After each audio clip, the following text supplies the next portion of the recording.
বলছে যে আমার এই স্বজনহীন পৃথিবীতে এই দেশের সব মানুষে আমার এখন আত্মীয় হয়ে গেছেন। তা আপনারা আসলে সবাইকে বলবেন যে দেখেন অন্য দলের চেয়ে এই দলের মার্কা এই দলের ব্যক্তি অনেক ভালো।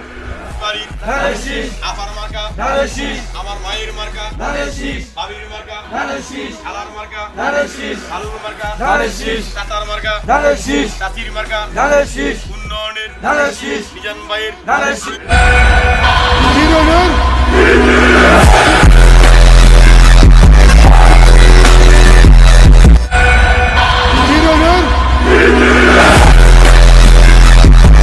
আমরা আজকে সবাই মিলে সকাল সকাল বের হয়ে পড়লাম ধানের শীষের পক্ষ থেকে সবাইকে সালাম এবং শুভেচ্ছা জানার জন্য, যেন ধানের শীষকে ভোট দিয়ে আশরাফুদ্দিন নিজাম সাহেবের হাতকে শক্তিশালী এবং জয়যুক্ত করার জন্য।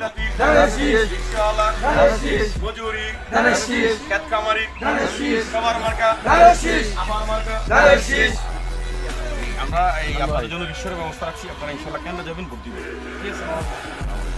আপনাদের ভিডিওটা আমরা নিচ্ছি আমাদের মহান ব্যক্তি প্রার্থী, যিনি 2001 সাল থেকে 14 সাল পর্যন্ত এই অঞ্চলের এমপি ছিলেন। তৎকালীন এই আমাদের আগের কমিশনার সাহেব এখানে কমিশনার ছিলেন, ওনার মাধ্যমে এই 4 নং ওয়ার্ডের অনেক উন্নয়ন।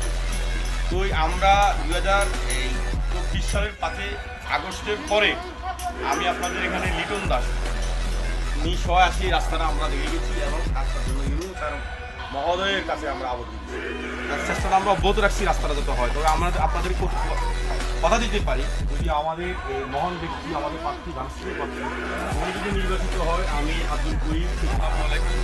আমরা আজকে এই অঞ্চল আসলাম, মানুষের সাথে কথা বললাম যে হয়তো দেখা গেছে আমরা এই রাস্তা সবসময় চলাচল করি না, কিন্তু আপনারা দেখবেন যে এই রাস্তাটার অবস্থাটা খুব খারাপ।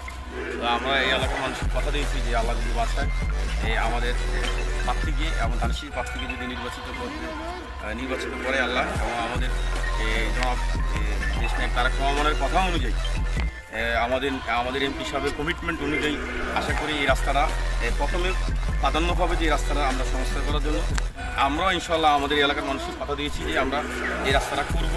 তো আমি এই এলাকার মানুষকে আশ্বস্ত করতে চাই যে ইনশাআল্লাহ আপনারা 4 নং ওয়ার্ডে এই এলাকার মানুষকে এই আখের সড়ক, এই এলাকার সড়কটার নাম এই আখের সড়ক, আমরা কথা দিতেছি যে যদি আমাদের প্রার্থী নির্বাচিত আমরা এই রাস্তাটা করবো ইনশাআল্লাহ। রাস্তার অবস্থাটা আপনারা দেখেন, আসলে কষ্ট হচ্ছে মানুষের, কারণ এই অঞ্চলে লাগালে হাঁটতে কষ্ট, এখন তো বৃষ্টির কারণে অনেক কষ্ট।